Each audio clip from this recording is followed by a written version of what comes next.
الحمد لله نحمده ونستعينه ونستغفره ونعوذ بالله من شرور أنفسنا ومن سيئات أعمالنا من يهده الله فلا مضل له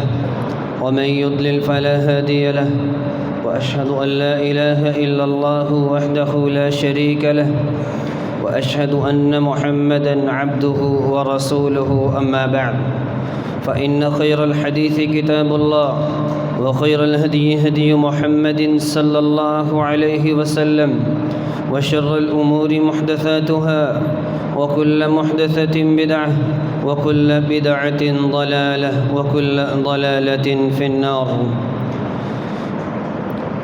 يا أيها الذين آمنوا اتقوا الله حق تقاته ولا تموتن إلا وأنتم مسلمون يا أيها الناس اتقوا ربكم الذي خلقكم من نفس واحدة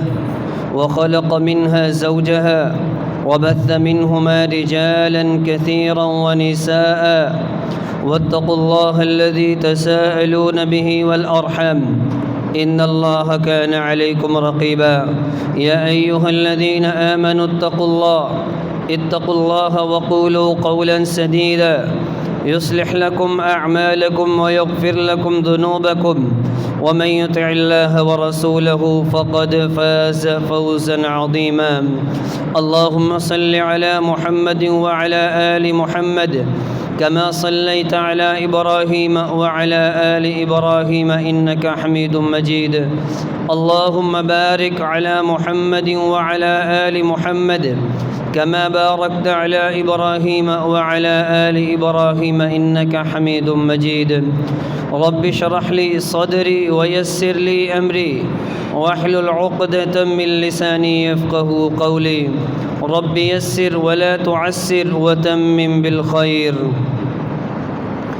أعوذ بالله السميع العليم من الشيطان الرجيم بسم الله الرحمن الرحيم لتجدن أشد الناس عداوة للذين آمنوا اليهود والذين أشركوا ہر قسم کی حمد و ثنا کبریائی بڑائی شہنشاہی یکتائی اللہ وحدہ لا شریک کے لیے جو مالک ملک خالق کل ہے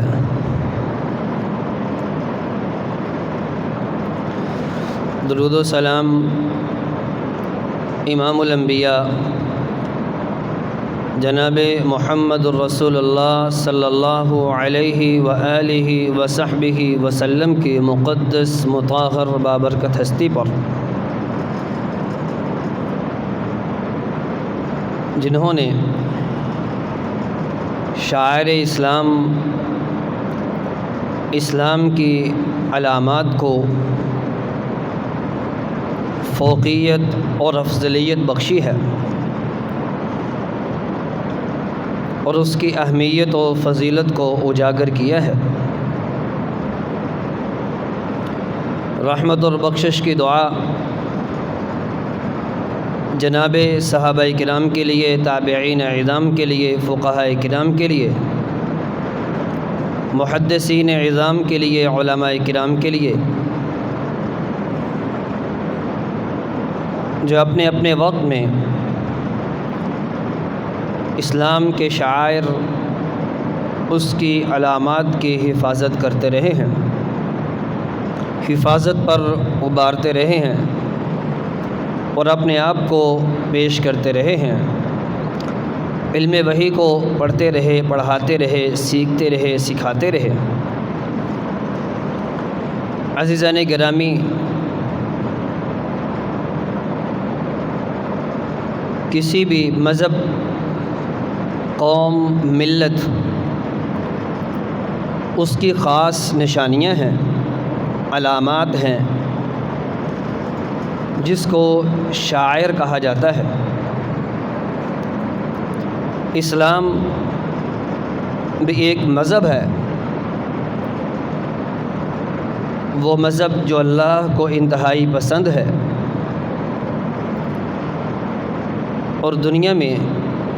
اللہ کا پسندیدہ مذہب بھی یہی ہے۔ اس کی بھی کچھ علامات ہیں، کچھ نشانیاں ہیں، کچھ شعائر ہیں۔ شاعر اللہ میں سے ایک علامت، ایک نشانی بیت المقدس ہے، مسجد اقصی ہے۔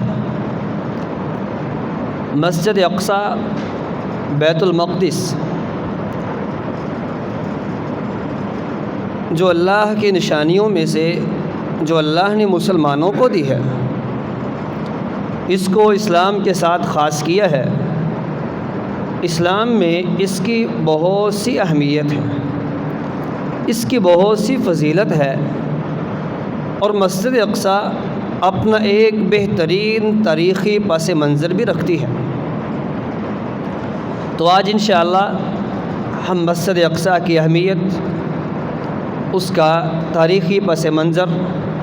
اور ہمارے کچھ کرنے کے کام جو ہمیں کرنے چاہیے اس پر انشاءاللہ ہم بات کریں گے۔ سب سے پہلی بات، بیت المقدس مسجد اقصی کی اہمیت و فضیلت صحیح بخاری کی روایت ہے۔ ابو ذر رضی اللہ عنہ بیان کرتے ہیں، صحیح بخاری اور مسلم کی روایت کے مطابق رسول اللہ صلی اللہ علیہ وسلم سے پوچھا گیا، یا رسول اللہ صلی اللہ علیہ وسلم، اے اللہ کے رسول، ای مسجد وضع فی الارض اول، سب سے پہلے اس ارض زمین پر، اس زمین پر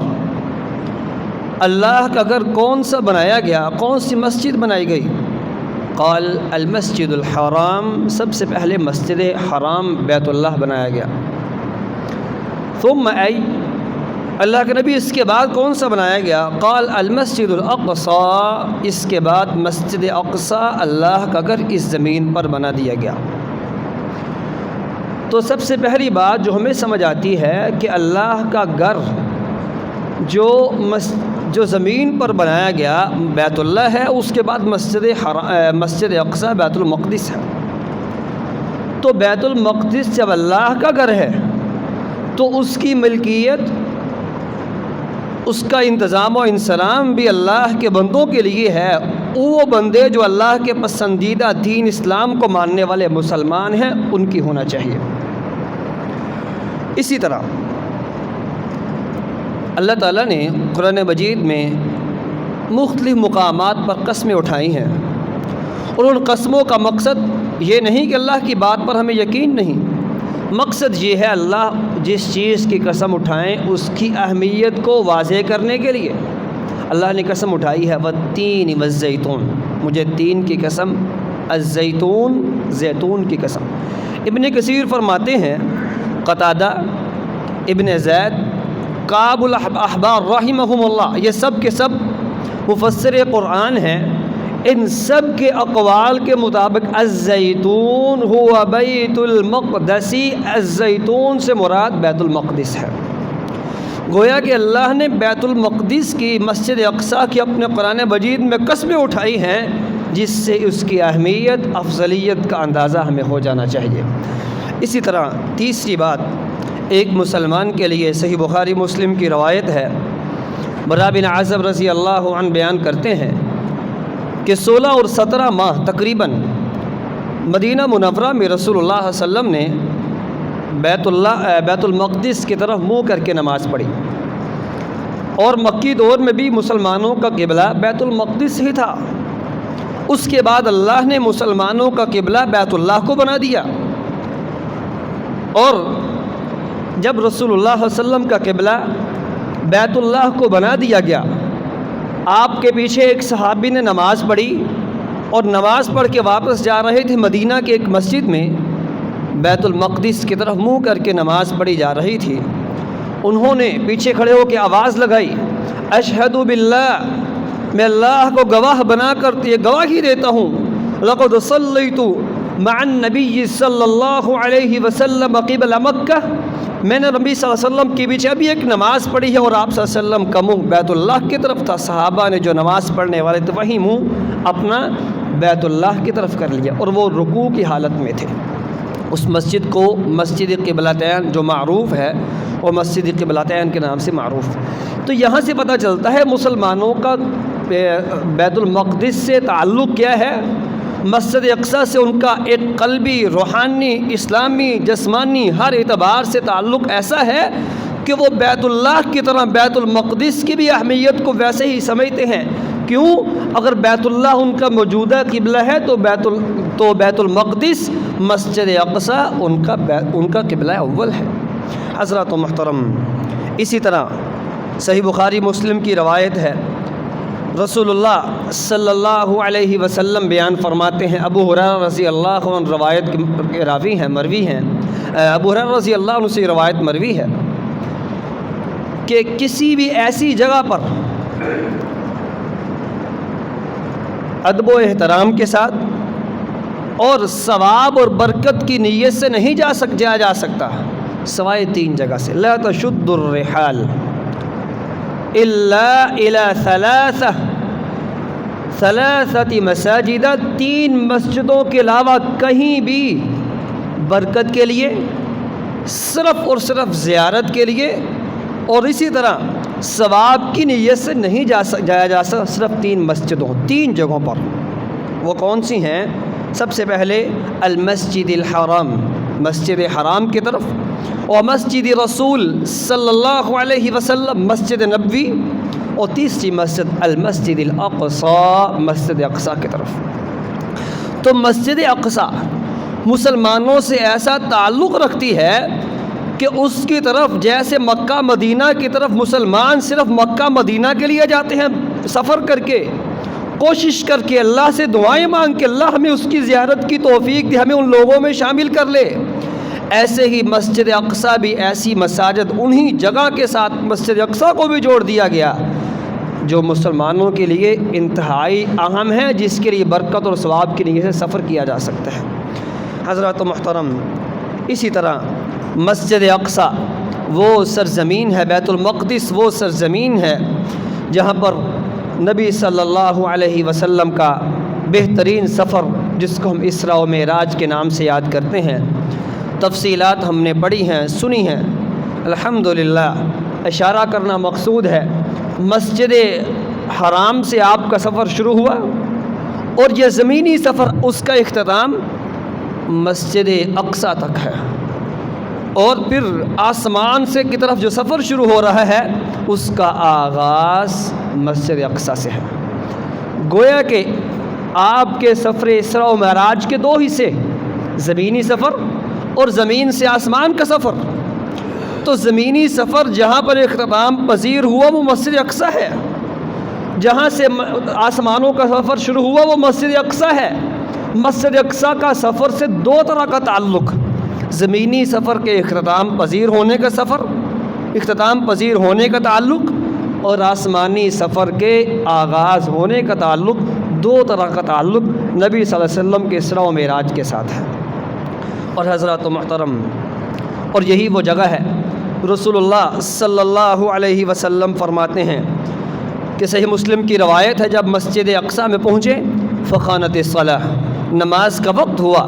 انبیاء وہاں پر تشریف رکھتے ہیں، فاممتہم، تو میں نے اس جگہ پر انبیاء علیہم الصلاۃ والسلام کی امامت کروائی۔ گویا کہ مسجد اقصیٰ نبی صلی اللہ علیہ وسلم کو اس کی امامت دے کے اللہ نے یہ فیصلہ کر دیا کہ یہ مسجد اقصیٰ مسلمانوں کی ملکیت ہے، مسلمانوں کے نام کر دی گئی ہے، مسلمانوں کے شعائر میں، مسلمانوں کی علامات میں، مذہبی علامات میں اس کو شامل کر دیا گیا۔ اب اسلام کے علاوہ، مسلمانوں کے علاوہ اس کی ملکیت کا کوئی بھی دعویٰ نہیں کر سکتا۔ اس کو اسلام کے ساتھ، مسلمانوں کے ساتھ اس رب نے خاص کیا جو اس مسجد کا، اس مالک، اس جگہ کا مالک اور مختار ہے۔ حضرات محترم، اسی طرح چھٹی فضیلت مسجد اقصیٰ، مسجد بیت المقدس کی، مستدرک حاکم کی روایت ہے، رسول اللہ صلی اللہ علیہ وسلم فرماتے ہیں، میری اس مسجد میں مطلب مسجد نبوی میں نماز پڑھنے کا جو اجر ہے وہ اجر 1000 نماز کا ہے، اور مسجد اقصیٰ میں نماز پڑھ لی جائے تو اس کی 4 نمازوں کا اجر مسجد نبوی کی نماز سے برابر ہے۔ اس کا مطلب یہ بنتا ہے 250 مسجد اقصیٰ میں نماز پڑھنے کا اجر 250 نمازوں کا ثواب اللہ لکھ دیتے ہیں۔ اور دوسری روایت کو پڑھا جائے، ابن ماجہ اور نسائی کی روایات کے مطابق عبداللہ ابن عمر فرماتے ہیں رضی اللہ عنہ، لما فرغ سلیمان بن داود من بناء بیت المقدس، جب سلیمان علیہ السلام بیت المقدس کی تعمیر سے فارغ ہوئے تو سأل اللہ ثلاثا، اللہ سے 3 باتوں کا سوال کیا۔ ابن ماجہ اور نسائی کی روایات کے صحیح روایات کے مطابق 3 باتوں کا سوال کیا۔ سب سے پہلی بات، اے اللہ میرا فیصلہ اپنے فیصلے کے مطابق کر دے، مطلب میرا کوئی فیصلہ غلط نہ ہو، میرے فیصلے کو درست کر دیجئے۔ اور ہم بھی یہ دعائیں کرتے ہیں، اللہم انا نعوذ بک من جہد البلاء ودرک الشقاء وسوء القضاء، اے اللہ ہمیں برے فیصلے سے محفوظ فرمانا۔ تو سلیمان علیہ السلام نے یہی دعا کی، میرا فیصلہ آپ کے فیصلے کے مطابق، کوئی فیصلہ غلط نہ ہو۔ دوسری یہ دعا کی، اے اللہ مجھ جیسی حکومت میرے بعد کسی کو نہ دینا۔ تیسری بات جو انہوں نے کی، تیسرا سوال جو اللہ سے کیا، اے اللہ جو مسجد میں نے تعمیر کی ہے، مسجد اقصیٰ بیت المقدس، اس میں نماز پڑھنے والا جب مسجد اقصیٰ سے نماز پڑھ کے نکلے کیوم ولدتہ امہ، اس کے گناہ ایسے صاف ہو جائیں جس طرح ایک بچہ جو ابھی اس کی ماں نے اس کو جنم دیا گناہوں سے پاک صاف ہوتا ہے، اے اللہ اس کے گناہوں کو بالکل ایسے ہی اس کو پاک صاف کر دینا۔ فقال النبی صلی اللہ علیہ وسلم اما اثنتان فقد اوتیہما، پہلی دو باتیں کہ آپ کے سلیمان علیہ السلام کے فیصلے وہ اللہ کے فیصلوں کی طرح، اللہ کے فیصلوں کے مطابق۔ دوسری بات کہ اس طرح کی حکومت کسی کو نہیں ملے گی۔ 2 باتیں رسول اللہ فرماتے ہیں صلی اللہ علیہ وسلم اللہ نے ان کو عطا کر دی ہیں۔ اور تیسری کے بارے میں فرماتے ہیں فقد ان ارجو ان یکون، میں امید کرتا ہوں کہ اللہ ان کو وہ بھی عطا کر دے گا جو وہ تیسری خواہش رکھتے ہیں کہ مسجد اقصیٰ میں نماز پڑھنے والا اپنے گناہوں سے بالکل پاک صاف ہو کے نکلتا ہے۔ حضرات و محترم، ان 2 روایات کے مطابق مسجد اقصیٰ میں نماز پڑھنا اہمیت کے حامل بھی ہے، بہت سی نمازوں کا ثواب بھی دیتا ہے، اور اسی طرح مسجد اقصیٰ میں نماز پڑھنا ایک مسلمان کے لیے گناہوں کی معافی کا سبب بھی بن جاتا ہے۔ حضرات و محترم، اس طرح 7ویں فضیلت، اہمیت مسجد اقصیٰ کی، صحیح بخاری مسند احمد کی روایت ہے، رسول اللہ صلی اللہ علیہ وسلم فرماتے ہیں لا یأتی 4 مساجد، 4 جگہ ایسی ہیں، 4 مسجدیں، 4 جگہ ایسی ہیں جہاں پر دجال نہیں جا سکے گا۔ پہلی بات فذکر المسجد الحرام، تو آپ صلی اللہ علیہ وسلم نے مسجد حرام کا ذکر کیا، اسی طرح المسجد الاقصی، مسجد اقصیٰ کا ذکر کیا، والطور، اور کوہ طور کا ذکر کیا، والمدینہ، اور مدینۃ الرسول کا ذکر کیا۔ یہ 4 جگہ ہیں جہاں پر دجال نہیں جا سکے گا۔ اور عزیزان گرامی، یہ یہود جو دجال کے اعلی کار ہیں، دجال کے پیروکار ہیں، وہ آج مسجد اقصیٰ کا دعویٰ کرتے ہیں، اور حقیقت یہ ہے کہ دجال تو وہاں جا ہی نہیں سکے گا، اس پر تو اللہ نے ابدی ازلی پابندی عائد کر دی ہے۔ جب وہ وہاں جا ہی نہیں سکتا تو اس کے ساتھ تعلق کیسا ہوا، اس کے ساتھ تعلق کیسے ثابت ہوا؟ اور یہ یہود اسی کے اعلیٰ کار، اسی کے پیروکار آج مسجد اقصیٰ کا بے شرمی کے ساتھ دعویٰ کرتے ہوئے نعوذ باللہ من ذالک اس سے نظر آتے ہیں۔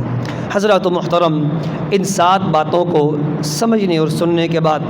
ہمیں اس کا تاریخی پس منظر بھی اس کا علم ہونا چاہیے۔ یہ مسجد اقصیٰ بیت المقدس، یہ خلافت راشدہ میں 15 ہجری میں حضرت عمر فاروق رضی اللہ عنہ ان کے دور خلافت میں اس کو آزاد کروایا گیا، اور اس وقت عیسائیوں نے بغیر کسی جنگ کے اور بغیر کسی رکاوٹ کے حضرت عمر فاروق رضی اللہ عنہ کے ہاتھوں ان کو وہاں بلا کر ان کے چابی ان کے سپرد کر دی تھی۔ اسی طرح اور اس کے بعد تقریباً 500 سال سے زائد بیت المقدس مسلمانوں کے پاس رہا، اور 11ویں صدی سے 13ویں صدی تک صلیبی جنگیں جو بڑی معروف ہیں، ان صلیبی جنگوں کے نتیجے میں یہ بیت المقدس، مسجد اقصیٰ، یہ صلیبیوں عیسائیوں کے قبضے میں چلی گئی اور ان کے پاس رہی۔ پھر 583 ہجری میں مسلمانوں میں ایک ایسے جنگجو سپہ سالار سلطان جس کو تاریخ مسجد اقصیٰ، بیت المقدس، سلطان صلاح الدین ایوبی کے نام سے یاد کرتی ہے، طویل جد و جہد، طویل اور جہد مسلسل کے ساتھ اور تمام صلیبیوں سے جنگ کو مول لے کے انہوں نے مسلمانوں کو مسجد اقصیٰ سے ہمکنار کیا اور مسجد اقصیٰ کو آزاد کروایا۔ اس کے بعد تقریباً 762 سال تک وہ مسجد اقصیٰ مسلمانوں کے پاس رہی، اور پھر یہود جو نفرت کی علامت ہے، یہ میں نہیں کہہ رہا، وَبَاءُ بِغَضَبٍ مِّنَ اللَّهِ، اللہ فرماتے ہیں یہ اللہ کی طرف سے غضب لے کے لوٹے ہیں۔ نفرت و حقارت اور غضب ان کی علامت ہے اور سازش ان کا وتیرہ ہے۔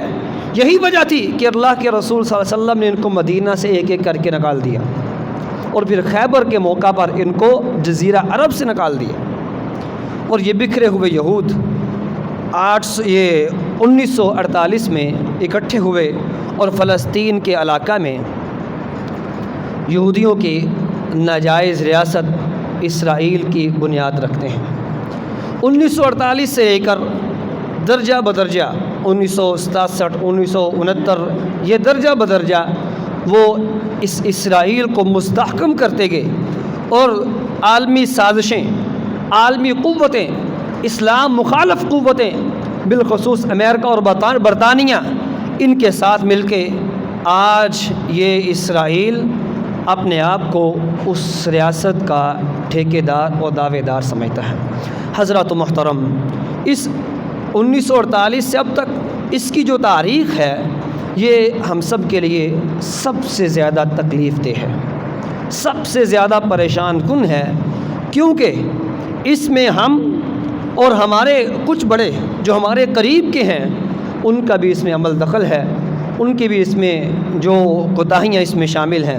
اور موجودہ صورتحال اس میں اس وقت یہ ہے کہ پچھلے کچھ دنوں سے مسلسل بمباری، تکلیف دہ صورتحال،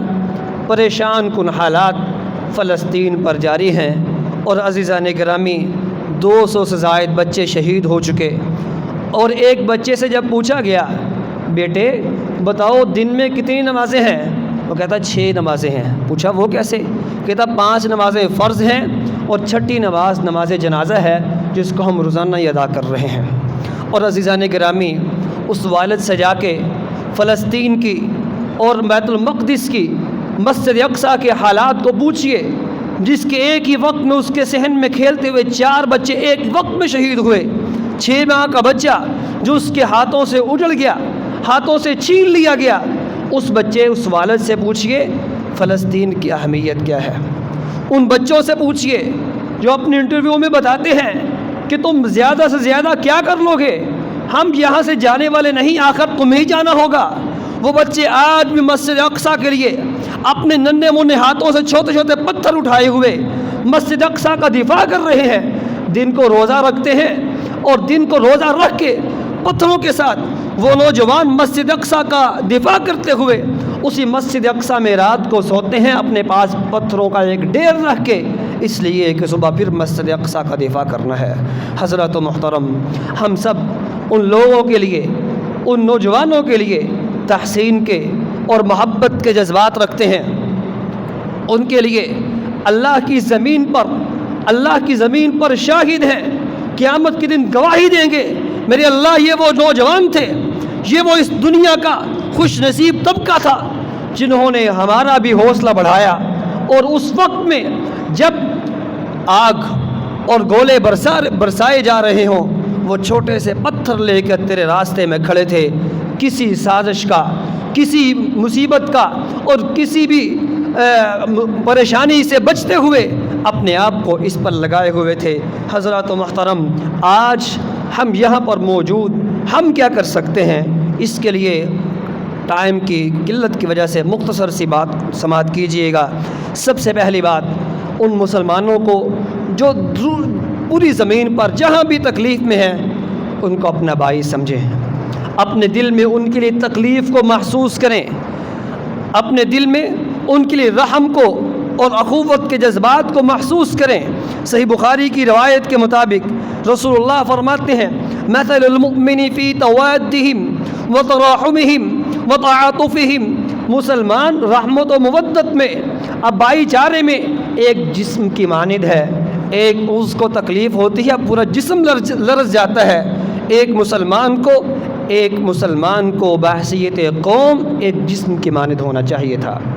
آج ان کے دکھ کو اپنا دکھ سمجھے، اپنے دل میں اس کو محسوس کریں۔ حضرات محترم، دوسری بات، اپنی ترجیحات میں، اپنی فکر اور سوچ میں مسلمانوں کے لیے خدمت کا جذبہ، ان کی دکھوں کا مداوا، اور اسی طرح اپنی سوچ اور فکر میں اسلام کی خدمت رکھیے اور اپنے بچوں کی تربیت اسی خطوط پر کیجیے۔ حضرات محترم،